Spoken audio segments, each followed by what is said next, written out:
Masters அனைவருக்கும் வணக்கம்.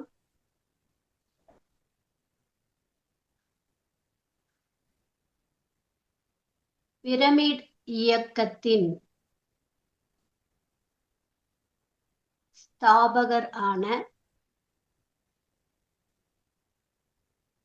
குருவிற்கும் குருவான மகா குருவான ஜெகத்குருவான பிரம்ம ரிஷி பிதாமகர் பத்ரிஜி அவர்களுக்கு என்னுடைய ஆத்ம வணக்கம்.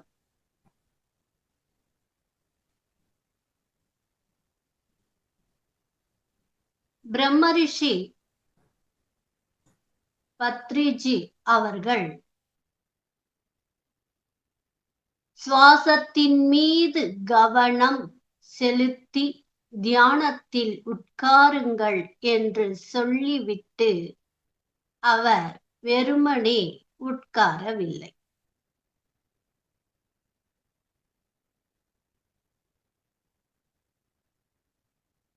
ஐம்பது புத்தகங்கள் எழுதியுள்ளார். 600 தலைப்புகளில் மிக பெரிய உன்னதமான ஆன்மீக புத்தகங்களை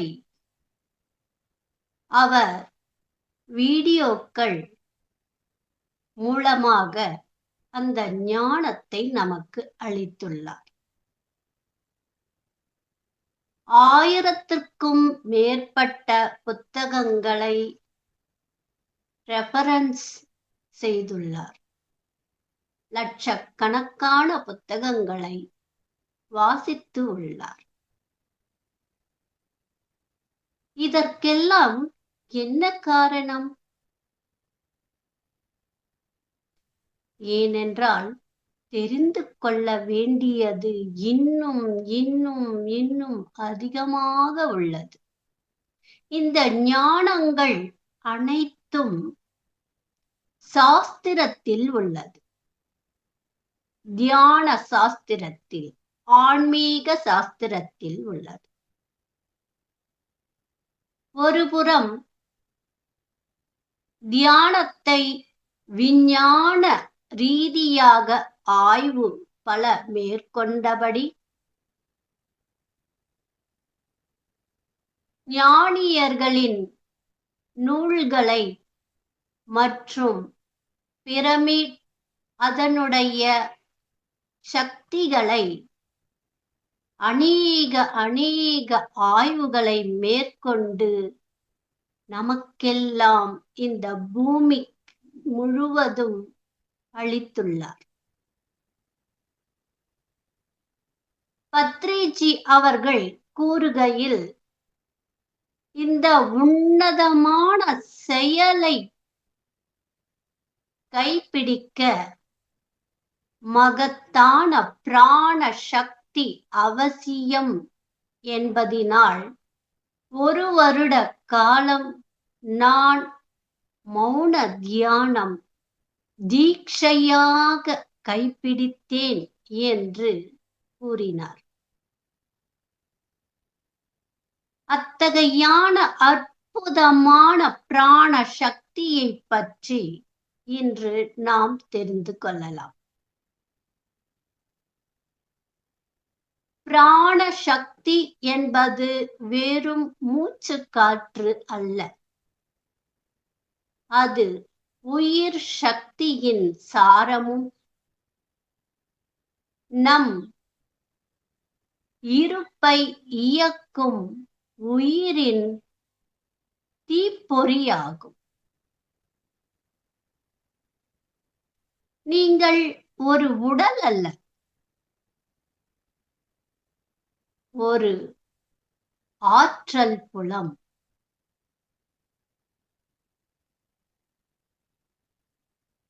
உடல் வெளிப்புறம்.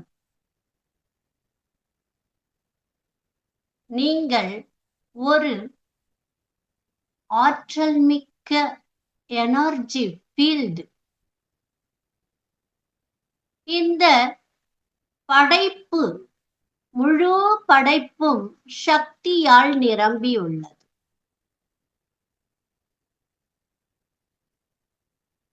அந்த படைப்பில் நாம் காணும் ஒவ்வொரு பொருளும் ஒவ்வொன்றும் சக்தியே. அப்படியானால் இந்த உருவம், நாம் காணும் இந்த உருவம் சக்தியே. நீங்கள் காணும் இந்த உடல் சக்திதான். நீங்கள் உடுத்தியிருக்கும் அந்த உடை சக்தியே. உங்கள் கைகளில் இருக்கும் மொபைல் சக்தியே. நாம் பார்க்கும் மரங்கள், மலைகள், காற்று, நீர், நிலம், ஆகாயம், பூமி, அணுக்கள், பிளாஸ்டிக், இரும்பு, தங்கம், வைரம் முதலான எக்ஸெட்ரா எக்ஸெட்ரா எல்லாமே, அவை அனைத்தையும் மிக ஆழமாக, ஆழ்ந்து, நுட்பமாக பரிசோதிக்கும் பொழுது அங்கு இருப்பது எல்லாம் சக்தியே. சக்தியே.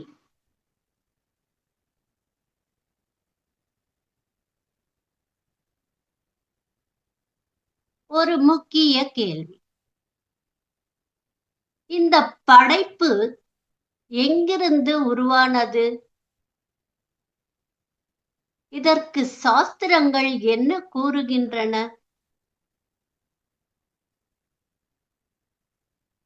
இந்த படைப்பு சூன்யத்தில் இருந்து தோன்றியது.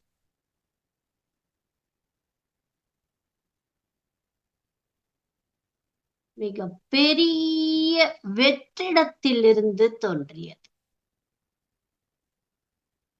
அப்படியானால் அந்த சூன்யத்தில் ஒன்றும் இல்லையா?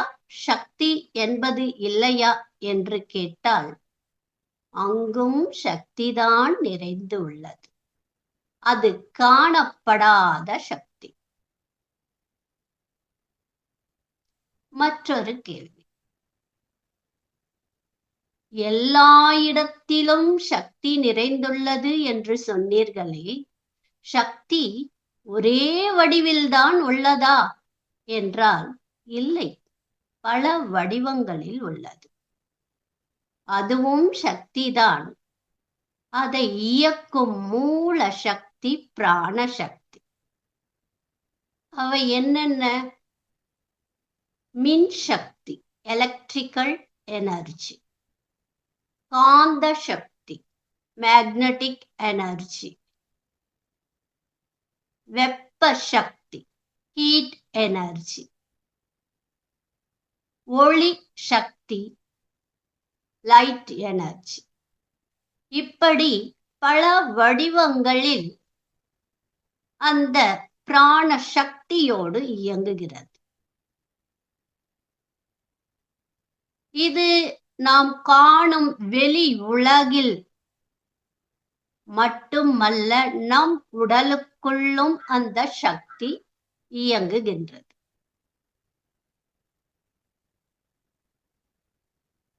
சரி, இந்த 4 சக்திகள் வெளிப்புறத்திலும் மனித உடலுக்குள்ளும் எவ்வாறு செயல்படுகிறது? இந்த சக்தி எங்கிருந்து கிடைக்கிறது? இதனுடைய பயன் என்ன? மனிதனால் இதற்கு உண்டான பயன் என்ன?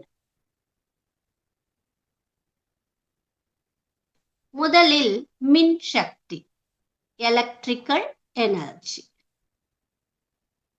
இது மின் நிலையங்களில் இருந்து கிடைக்கின்றது இந்த மின்சக்தி. இந்த மின்சக்தியின் மூலம், மின்சாரத்தின் மூலம் கருவிகள் இயக்கப்படுகின்றது. நாம் நமது வீட்டில் உபயோகிக்கப்படும் ஃபேன், லைட் மற்றும் ஃப்ரிட்ஜ், வாஷிங் மிஷின், மொபைல் இப்படி எல்லா மின் உபகரணங்களை இயக்க இந்த மின்சக்தி பயன்படுகிறது. இந்த மின்சக்தி மின் நிலையத்திலிருந்து கிடைக்கிறது. இந்த மின்சக்தி நமது அன்றாட வாழ்க்கையில் இருக்கும் மின் கருவிகளை இயக்குகிறது. ஓகே, இது நம் உடலுக்குள்ளும் இருக்கின்றதா என்று கேட்டால் ஆம், இருக்கின்றது. இந்த எலக்ட்ரிக்கல், இந்த மின் சக்தி நம் உடலுக்குள் பயோ எலக்ட்ரிக்கல் மூலமாக நமக்கு பயன்படுகிறது. இது எங்கிருந்து கிடைக்கிறது? நாடிகள், மூளை, இதயம், இதன் மூலமாக இந்த மின் சக்தி கிடைக்கின்றது. இதனுடைய பணி என்ன என்று பார்த்தால், நாம் நன்றாக சிந்திக்கவும், உடல் இயக்கங்கள் சீராக நடைபெறவும், தகவல் பரிமாற்றம் நடைபெறவும், இதய துடிப்புகள் துடிக்கவும் இது பயன்படுகிறது. இரண்டாவது காந்த சக்தி, மேக்னெட்டிக் எனர்ஜி. வெளிப்புறத்தில், வெளி உலகில் பூமியின் ஈர்ப்பு சக்தியால், காந்த சக்தியால் இது கிடைக்கின்றது. இந்த காந்த சக்தி எல்லா வீட்டு உபகரணங்கள், மின் உபகரணங்கள் மற்றும் மருத்துவ துறையிலும் இது பயன்படுகிறது.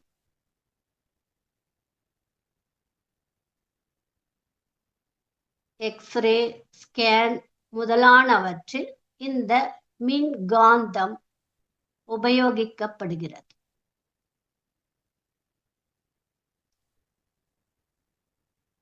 இது நம்முடைய உடலில்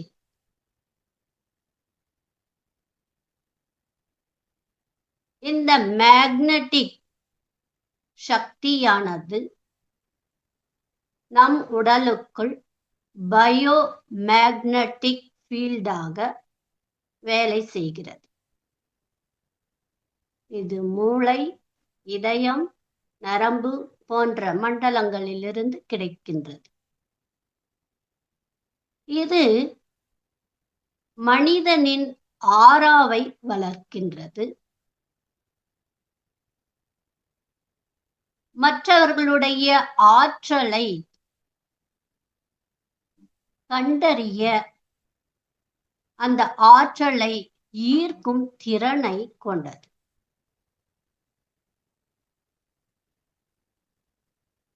மூன்றாவது வெப்ப சக்தி, ஹீட் எனர்ஜி. இது சூரியன், தீ, எரிசக்தி மூலம் வெளி உலகில் நமக்கு கிடைக்கின்றது. இதனுடைய வேலை உணவு சமைப்பதற்கு பயன்படுகிறது. அதே போல நமது உடலுக்குள் இந்த வெப்ப சக்தி சூரியனிடமிருந்து சூரிய சக்தியாக, சூரிய ஒளியாக நமது உடலுக்குள் இந்த வெப்பம் சென்றடைகிறது, இயங்குகிறது. மனித உடல் சுமார் 37 டிகிரி செல்சியஸ் அளவில் வெப்பம் என்றும் நிறைந்திருக்கும். இந்த வெப்பம் உடலை உயிர் சக்தியை இயக்குகின்றது.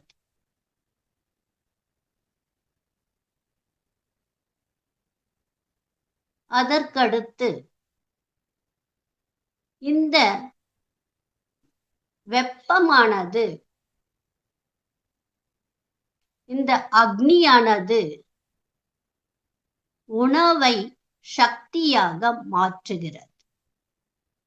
அதாவது இதனை ஆயுர்வேதத்தில் ஜதாக்னி என்று அழைப்பார்கள். உணவை ஜீரணிக்கவும் அந்த ஜீரணித்த உணவை சக்தியாக மாற்றக்கூடிய தன்மை இதற்குண்டு. அதற்கடுத்து ஒளி சக்தி, லைட் எனர்ஜி, இது சூரியனிடமிருந்து பெறப்படுகிறது. அத்தோடு மின் விளக்குகளால் பெறப்படுகிறது வெளி உலகில். இந்த வெளி உலகில் எல்லா உயிர்களும் உயிர் வாழ்வதற்கு அடிப்படையாகவும் இந்த சூரிய ஒளி உதவுகின்றது. இந்த அதாவது அந்த சூரியனுடைய பிரகாசம்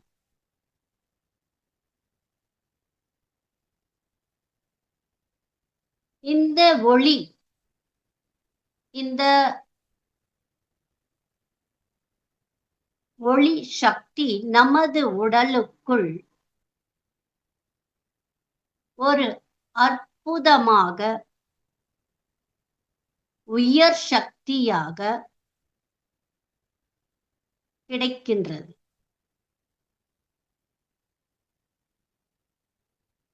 நம்முடைய பார்வை மற்றும் விட்டமின் டி, அத்தோடு உடல் உயிர் சக்தி, இவை அனைத்தும் இந்த லைட் எனர்ஜி மூலம் பெறப்படுகின்றது.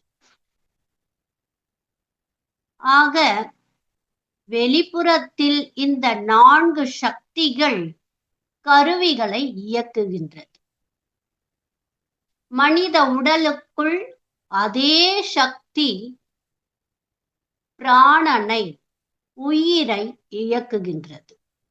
ஆதலால் பிராண சக்தி மிகவும் உயர்ந்தது. பிராண சக்தியை அறிந்து கொண்டாலே இந்த படைப்பை முழுவதும் அறிந்து கொண்டதாக அர்த்தம்.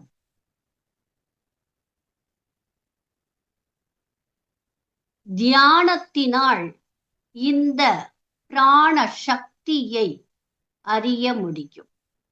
ஆகையால் ஒவ்வொருவரும் தியானத்தை தவற விடாமல் ஒவ்வொரு நாளும் தனது மூச்சாக தியானம் செய்ய வேண்டும்.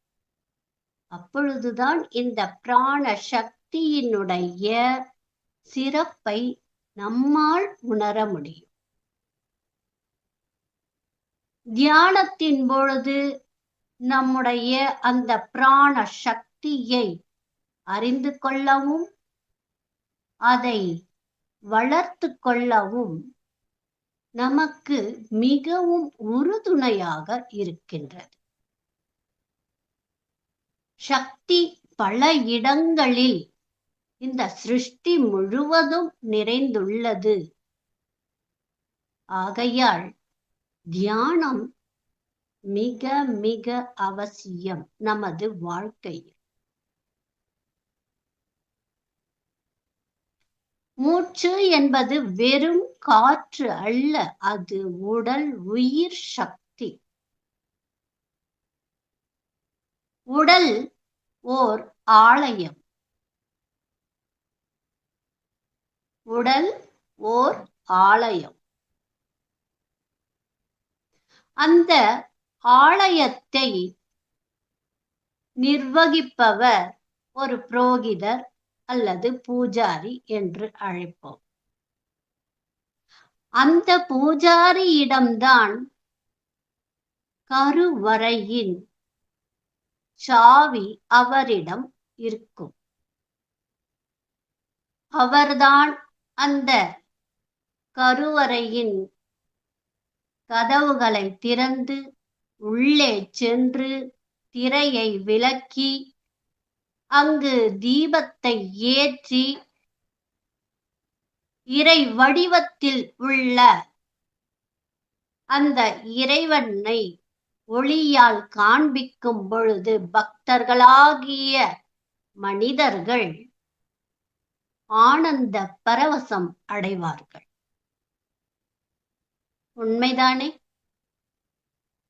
அதை போலத்தான் நாம் தியானத்தில் அமரும் பொழுது நம்முடைய உடலே புனித ஆலயம், நமது மூச்சே குரு. நாம் அந்த குருவை ஒரு சாட்சியாக கவனிக்க கவனிக்க அந்த குருவானவர் குருவின் பின்னே தொடர தொடர அந்த குரு தன்னிடம் உள்ள சாவி எனும் ஞானத்தின் வாயிலாக கதவை திறப்பார். குருதான் அந்த கதவை திறக்க இயலும். நான் எனது எனும் இரு கதவுகள், அகந்தையான நான் எனது எனும் இரு கதவுகள் திறக்கப்பட்டவுடன் உள்ளே இருக்கும் அந்த மாய திரையையும் விலக்கி விடுவார் அந்த ஞான குரு. பிறகு அந்த விளக்கியதும் ஞான ஒளியை காட்டுவார். அந்த ஞான ஒளியில் நான் யார் என்ற சத்தியம்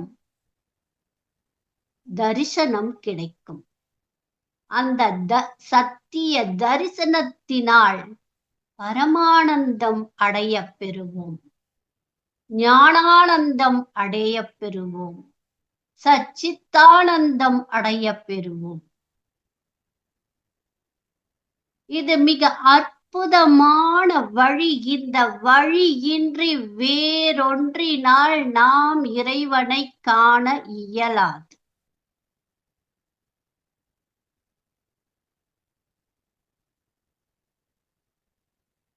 நம்முடைய உடலே ஓர் புனித உடல் ஆலயம், புனித ஆலயம். மூச்சே நமது குரு. அவரை நாம் தினம் தினம் பின்தொடர்வோம்.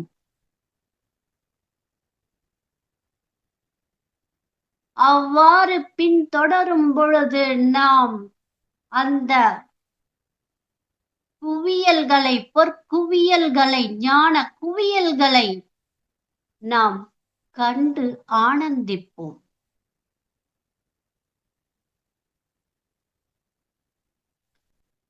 இந்த படைப்பு முழுவதும் சக்தியால் நிரம்பியுள்ளது என்று சொன்னீர்களே, அப்படியானால் அந்த சக்தி எந்த விதத்தில் நம்மை படைத்தது, நம்மை இயக்குகிறது என்று கேட்டால், மரத்தை வைத்தவர்தான் தண்ணீர் ஊற்றுவார் என்ற பழமொழிக்கேற்ப இந்த உடலை உருவாக்கிய சக்தியே இந்த உடலுக்கு தேவையான உயிர் சக்தியை அளிக்கின்றது. அந்த சக்தியின், அந்த ஆற்றலின் பெயரைத்தான் நாம் கடவுள், இயற்கை, பிரபஞ்சம் என்று பல பெயர்களில் அழைக்கின்றோம்.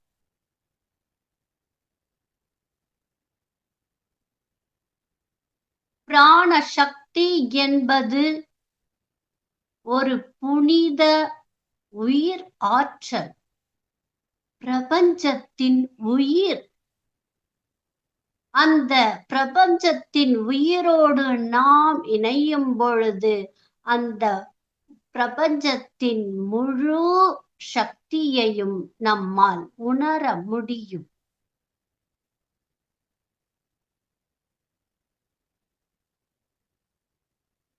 நாம் தியானிக்கையில் சுவாசத்தை கவனிக்க கவனிக்க, ஒரு சாட்சியாய் கவனிக்க கவனிக்க, பிரபஞ்சத்தில் உள்ள ஆற்றல் நம்முடைய உடலுக்குள் நிறைகிறது.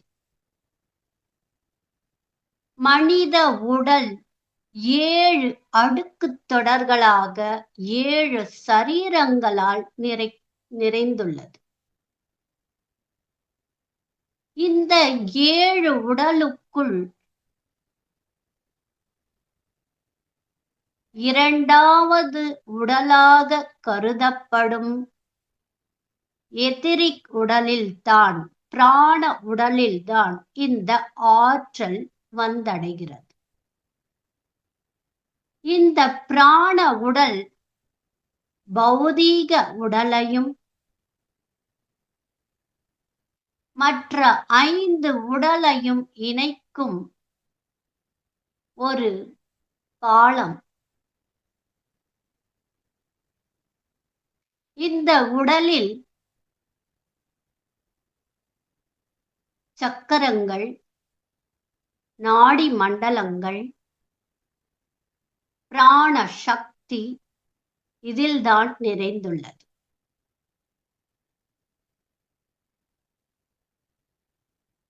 இந்த 7 உடல்கள் என்னென்ன? ஜட உடல், உயிர் உடல், அதற்கடுத்து ஆஸ்ட்ரல் உடல், மன உடல், புத்தி உடல், ஞான உடல், அதற்கடுத்து ஆத்ம உடல். இந்த பிராண சக்தி ஒவ்வொரு உடலுக்கும் சீராக சென்றடையும். அதை எல்லா உடலுக்கும் கொண்டு சேர்ப்பது இந்த பிராண உடலில் இருந்துதான் அந்த பிராண சக்தி எல்லா உடலுக்கும் சென்று சேர்கிறது. ஒவ்வொரு உடலுக்கும் அந்த பிராண சக்தி செல்லும் பொழுது, பௌதீக உடலில் அந்த பிராணம் செல்லும் பொழுது, நிறையும் பொழுது, இந்த பௌதீக உடலில் இருக்கும் கண்கள், காதுகள், கைகள் மற்றும் இதயம், சிறுநீரகம் போன்ற பல உடல் உறுப்புகள் சக்தியுடன் சீராக இயங்குகிறது.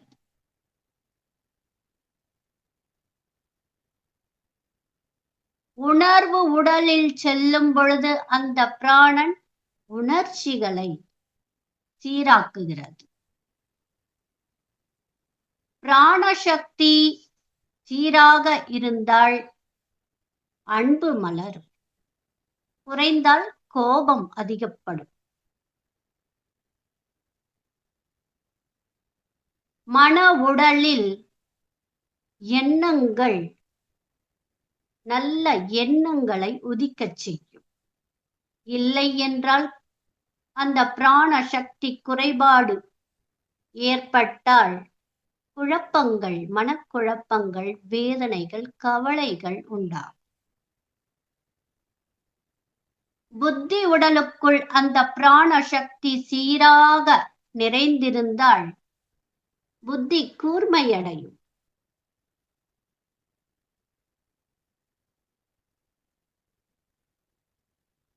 இல்லை, பலவீனமான புத்தியோடு, மந்த புத்தியோடு இருப்பான். அந்த பிராணன் ஞான உடலில் சென்றடையும் பொழுது சீராக அதிகமாக இருக்கும் பொழுது அந்த ஆற்றல் அறிவு ஞானமாக மலர்ந்து என்றும் பிரகாசிக்கும்.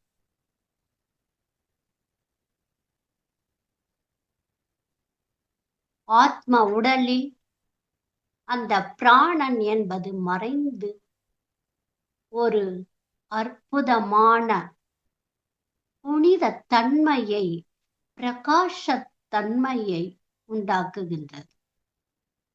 இப்படியாக இந்த 7 உடலுக்குள்ளும் இந்த உயிர் ஆற்றல் சீராக பரவி 7 உடல்களையும் இயக்குகின்றது.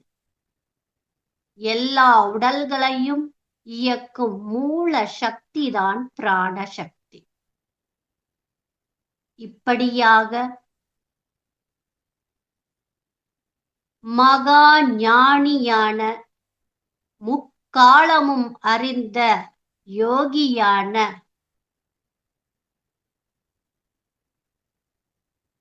கால ஞானத்தை இவ்வுலகிற்கு அளித்த மகா குருவான ஸ்ரீ வீர பிரம்மேந்திர சுவாமிகள் 7 உடல்களை, மனிதனின் 7 உடல்களை பற்றி போதித்துக் கொண்டிருந்தார். அங்கே வந்த கக்கன் எனும் ஒரு அஞ்ஞானி இதை கேட்டதும், அஞ்ஞானி என்றால் தியானத்தை அறியாதவன் என்று பொருள். தியான வாசனையை சற்றும் அறியாதவன்தான் அஞ்ஞானி. தியானத்தை அறிந்தவன் ஞானத்தோடு மலர்வான். உண்மைதானே? இந்த அஞ்ஞானி அந்த சொற்பொழிவை கேட்டு வேக வேகமாக வீட்டிற்கு செல்கின்றார். அங்கே தனது மனைவியிடம் இவ்வாறு உரைக்கின்றார். அங்கே மரத்தடியில் ஒரு முனிவர் அமர்ந்து கொண்டு மனிதனின் உடலுக்குள் 7 சக்கரங்கள் உள்ளதாம்.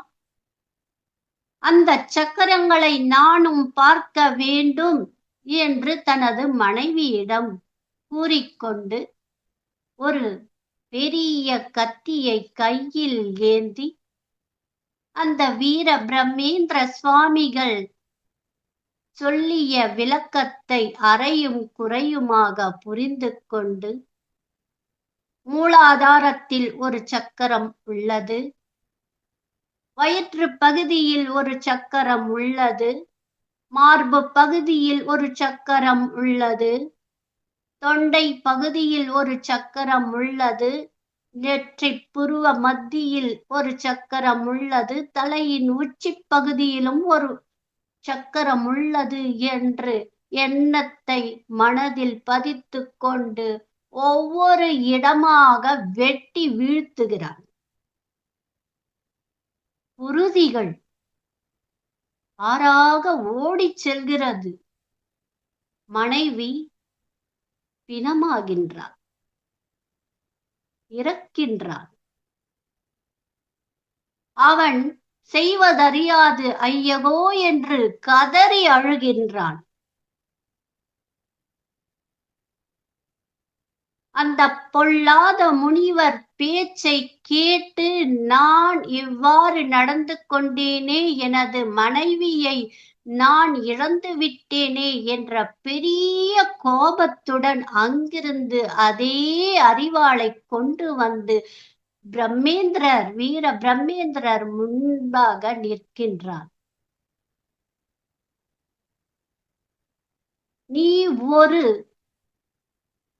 போலியான சுவாமி, உன்னுடைய கூற்று அனைத்தும் தவறானது, அபத்தமானது,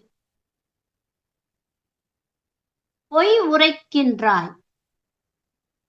உன் பேச்சை கேட்டு மனித உடலில் 7 சக்கரங்கள் உள்ளன என்று நம்பி என் மனைவியை கூறு கூறாக வெட்டி வீழ்த்தினேன். அவள் குருதியால் இறந்து கிடக்கின்றாள். இப்பொழுது என் மனைவியை பெறுவது எப்படி என்று மிக கோபத்துடன் அழுதபடி கேட்டு கதறுகின்றான். அதற்கு வீர பிரம்மேந்திரர் பொறுமையாக, கக்கனே, 7 சக்கரங்கள் உடலின் வெளிப்புற உடலாகிய ஜட உடலில் இல்லை. அது சூட்சும உடலில், பிராண உடலில் இருக்கின்றது. அதை தியானத்தின் மூலமாகத்தான் அறிய இயலும் என்று கூறி அவன் வீட்டிற்கு சென்று அந்த மகா ஞானியின் சக்தியால் இறந்த கக்கனுடைய மனைவியை உயிர்ப்பிக்கின்றார். ஆக சக்கரங்கள் நமது உடலில், சூட்சும உடலில், பிராண உடலில் இருக்கின்றது. பிராண சக்தி என்பது உயிர் சக்தி. அது வெறும் காற்று அல்ல, மூச்சு காற்று அல்ல.